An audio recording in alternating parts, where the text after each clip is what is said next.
Assalamualaikum warahmatullahi wabarakatuh.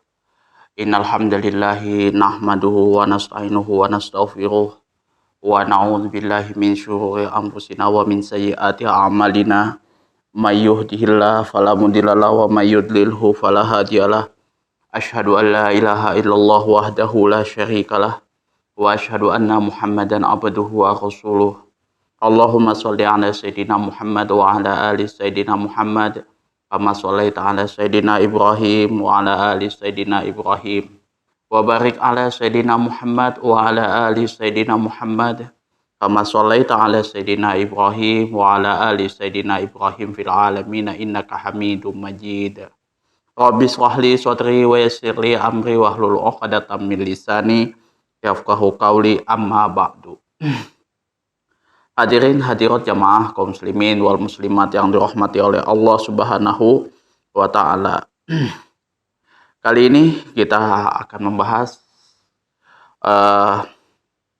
hadis-hadis atau hukum-hukum yang terdapat di dalam kitab Al-Azkar, yang mana kali ini kita masuk pada pembahasan surah-surah yang disunahkan, yang sunnah dibaca setelah membaca Al-Fatihah.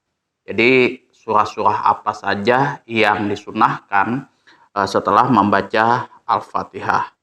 Faslun fi bayani ma tasunnul qiraatu bihi faslun fi bayani ma tasunnul qiraatu bihi ba'dal Fatihati. Faslun, adapun pasal fi bayani yang menjelaskan tentang mata sunnu surah-surah atau baca-bacaan tasunnul qiraatu yang disunnahkan untuk dibaca dengan bacaan tersebut bima ba'dal fatihati, setelah membaca surah. Jadi bacaan apa saja sih yang disunnahkan untuk dibaca setelah membaca surah Al-Fatihah? Wasunnatu, dan adapun sunnah, ini sunnah yang pertama, antakuna suratu fi subhi wa zuhri, disunahkan untuk membaca surah fi subhi pada sholat subuh, wa zuhri dan sholat zuhur, min tiwalil mufassal. Tiwalil mufassal ini adalah surah yang panjang. Jadi sunnah bagi teman-teman pada saat sholat subuh dan zuhur itu membaca surah-surah yang panjang. Wafil asri wal isya'i min awsatil mufassal, dan pada saat sholat asar dan isya itu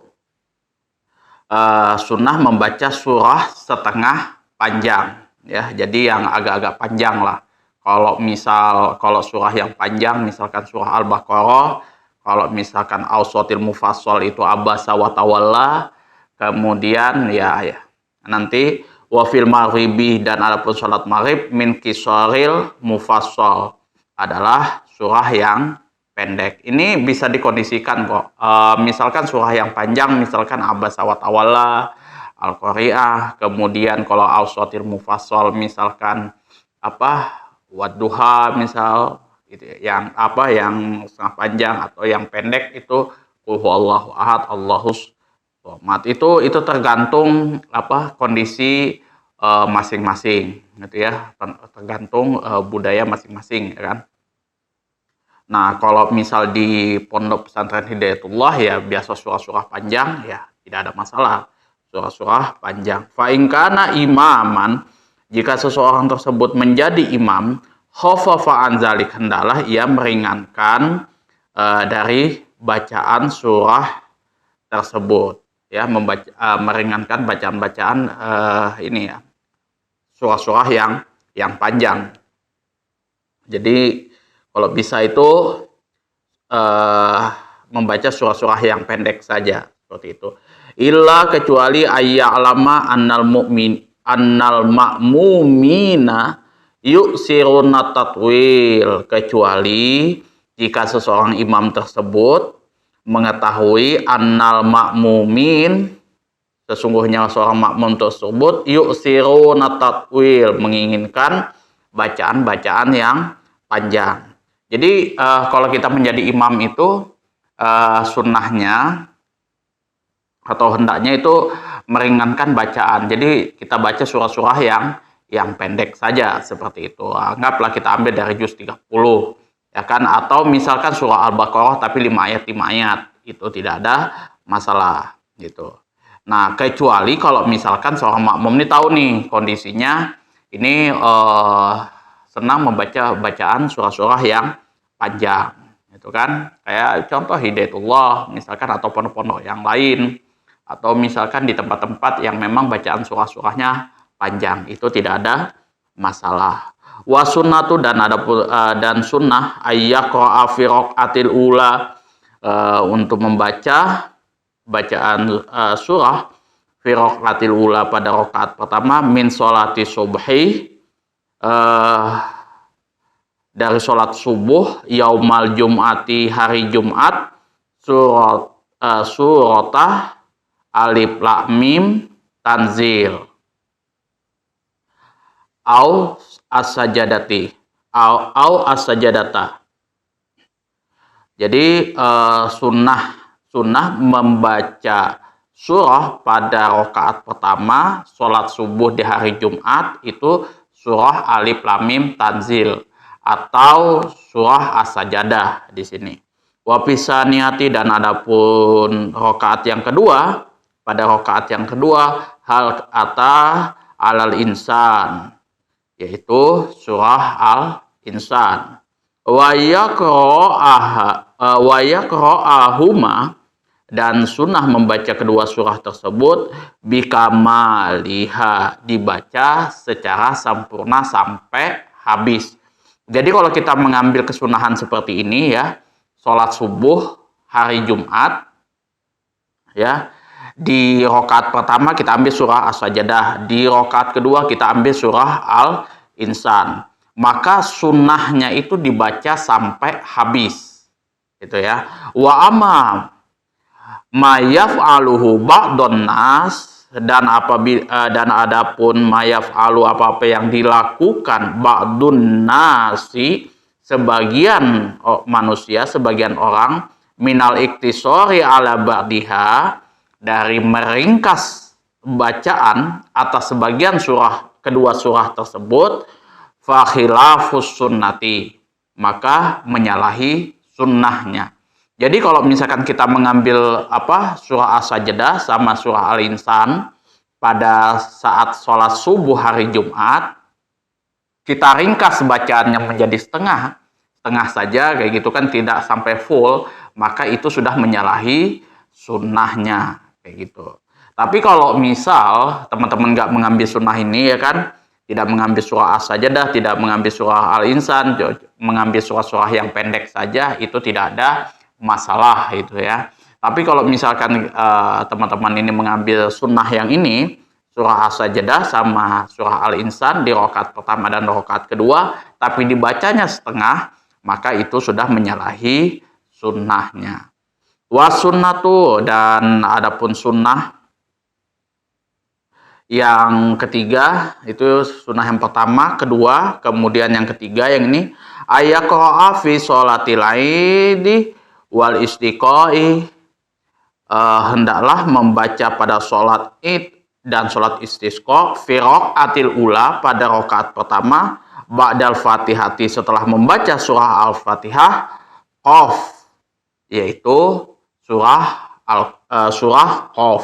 Jadi rakaat pertama pada sholat id dan sholat istisqa itu hendaklah membaca surah qaf, sunnahnya. Wa fisaniyati, dan adapun yang kedua dari sholat id dan sholat istisqa tersebut, iqtarobatis sa'atu, yaitu surah al-qamar, sunnahnya membaca surah al-qamar, itu rakaat yang kedua setelah kita membaca surah al-fatihah. Wa insya'a, dan jikalau seseorang tersebut mau, qara'a fil ula, silahkan membaca pada rakaat yang pertama sabbihisma rabbikal a'la, yaitu surah al-a'la. Wa fisaniyati, dan adapun pada saat dan pada rakaat yang kedua, hal ataka hadisul ghasiyah, yaitu surah Al-Ghasiyah. Fakilahuma sunnatun, yang mana kedua-dua surah tersebut itu adalah sunnah. Ya. Jadi kalau misalkan kita tidak bisa membaca surah Qaf dan surah Al-Qamar, maka silahkan teman-teman membaca surah Al-A'la di rakaat pertama dan surah Al-Ghasiyah di rakaat kedua untuk sholat Id dan sholat istisqa. Kemudian sunnah yang keempat, wasunnatu, dan sunnah ayyaqra'a fil ula, membaca surah pada rakaat pertama min sholatil jumu'ati, pada sholat Jum'ah, suratal jumu'ati, yaitu surah Al-Jumu'ah. Wa fisaniyati, dan rakaat kedua pada sholat Jum'ah tersebut Al-Munafikin, yaitu surah Al-Munafikun. Wa insya'a, dan apabila seseorang tersebut mau, fil ula, silahkan membaca pada rakaat pertama Sabbihis marabbikal a'la, yaitu surah Al-A'la. Wa fisaniyati, dan adapun rakaat yang kedua hal ataka hadisul ghasiyah, itu surah Al-Ghasiyah. Fakilahuma sunnatun, kedua-dua surah ini sunnah dibaca pada sholat Jumat. Jadi ini tadi pembahasan surah-surah yang sunnah dibaca setelah membaca surah Al-Fatihah. Waktu-waktunya pada saat sholat subuh, zuhur, asar, maghrib. Ini sholat-sholat 5 waktu. Itu surahnya apa saja yang sunnahnya. Misalkan sholat subuh dan zuhur itu tiwalul mufassal, surah-surah yang panjang. Kalau misalkan sholat asar dan isya, ausotil mufassal, yaitu surah-surah yang setengah panjang. Kemudian kalau sholat maghrib, qisarul mufassal, yaitu surah-surah yang pendek. Itu. Jadi teman-teman sudah bisa nih memetakan, misalkan sholat zuhur dibaca surah apa saja, asar dibaca surah apa saja, kayak gitu kan, yang panjang, yang setengah panjang, dan yang pendeknya, seperti itu. Begitu juga sholat Jum'ah, kemudian sholat subuh, setelah sholat pada hari Jumat, dan lain sebagainya. Wal yahzaril iktisaru ala ba'di surati fi hadhil mawadi. Wal yahzar, dan hindarilah al-iktisar, meringkas bacaan, ala ba'di surati, atas sebagian surah, fi hadhil mawadi, pada sholat-sholat ini. Jadi kalau kita mengambil kesunahannya, kita tidak boleh meringkas bacaan dari surah-surah tersebut. Misalkan Al-Ghasiyah atau surah Al-Qaf kita baca kayak gitu kan, maka full surah Al-Qaf tersebut, surah Qaf tersebut kita baca. Kemudian surah Al-Qamar, nah full kita harus baca surah Al-Qamar tersebut sampai habis, jangan sampai diringkas. Misalkan kita ambil setengahnya saja, itu menyalahi sunnahnya.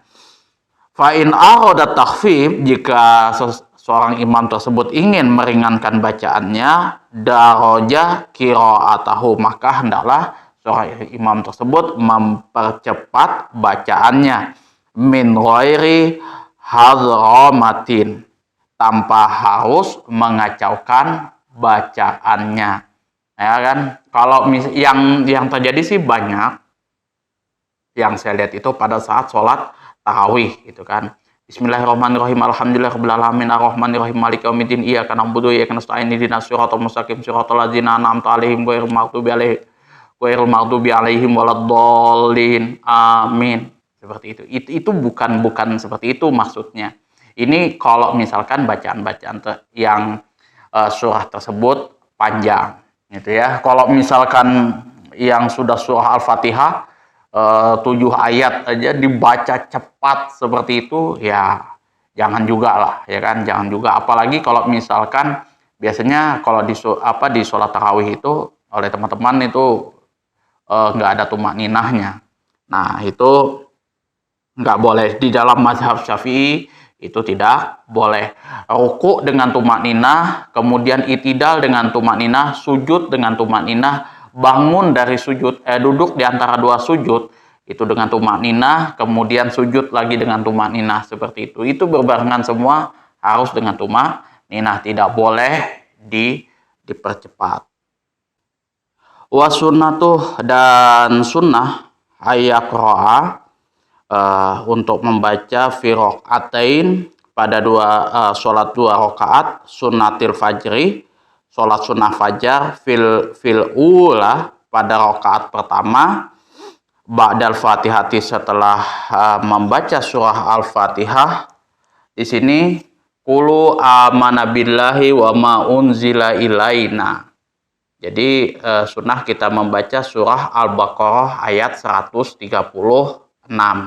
Itu pada saat kita melakukan sholat sunnah fajar di rakaat yang pertama. Kemudian wafisaniati, dan pada rakaat yang kedua, qul ya ahlal kitabi ta'alau ila kalimatin sawa. Ya, ini yaitu surah Al-Imran ayat 64. Wa insya'a, dan jika seseorang tersebut mau, fil ula, silahkan membaca pada rakaat yang pertama qul ya ayyuhal kafirun, surah Al-Kafirun. Wa fisaniati, dan pada rakaat yang kedua qul huwallahu ahad, Allahu somad, lam yalid wa lam yulad, itu kan. Fakilahuma sahha fi sahih Muslimin, yang mana keduanya tadi bersumber pada kitab Sahih Muslim. Anna Rasulullah sallallahu alaihi wasallam, sesungguhnya Rasulullah sallallahu alaihi wasallam, fa'alahu, melakukan hal tersebut. Wa yaqra'u, dan membaca surah fi raqatain, 2 rakaat sunnatal maghribi, salat sunnah maghrib, wa raqatai tawafi, dan 2 rakaat sholat sunnah tawaf, wal istikharati, dan sholat istikharah, fil ula, pada rakaat yang pertama qul ya ayyuhal kafirun, surah Al-Kafirun, wa fisaniati qul huwallahu ahad, dan yang rakaat yang kedua yaitu qul huwallahu ahad, itu surah Al-Ikhlas.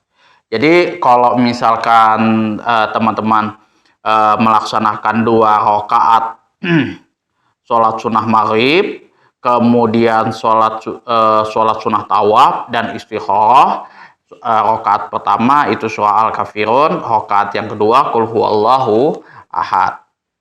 Wa amal witru, dan adapun sholat witir, faiza autara bisalasi rakaatin, jika teman-teman ini melakukan sholat witir 3 rakaat, qara'a fil ula, maka bacaan yang pertama, bacaan pada rakaat pertama, ba'dal fatihati, setelah membaca fatihah, sabbihisma rabbikal a'la, yaitu surah Al-A'la. Wa fisaniati, dan pada rakaat yang kedua qul ya ayyuhal kafirun, yaitu surah Al-Kafirun. Wa fisalisati, dan rakaat yang ketiga qul huwallahu ahad, yaitu surah Al-Ikhlas, ma'al mu'awwizatain, beserta surat An-Nas dan Al-Falaq, itu ya. Jadi surah Al-Ikhlas, surah An-Nas, Al-Falaq, dan Al-Ikhlas, seperti itu.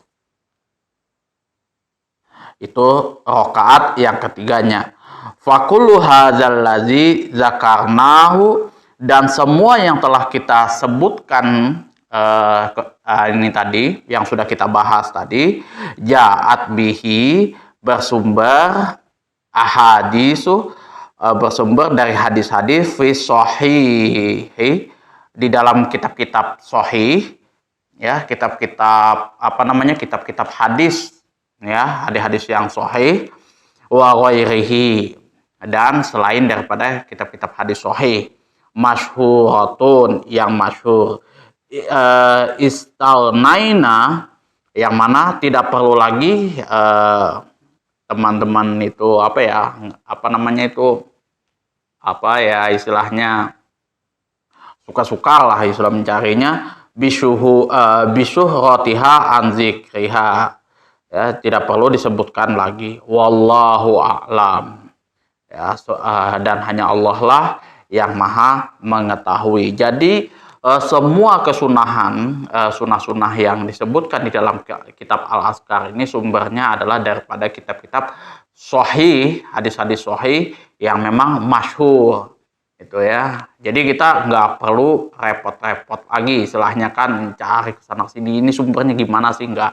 Itu ini semua sudah hadis-hadis yang memang masyhur diamalkan oleh para ulama ahlu sunnah wal jamaah seperti itu. Kalau misalkan hadis-hadisnya ada amalan-amalan yang bersumber daripada hadis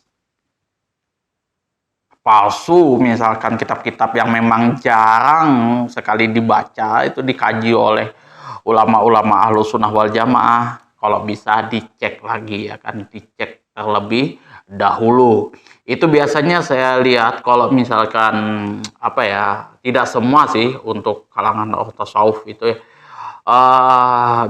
banyak itu kitab Duratun Nasihin. Itu hati-hati teman-teman kalau misalkan membaca hadis-hadis yang terdapat di dalam kitab Duratun Nasihin. Itu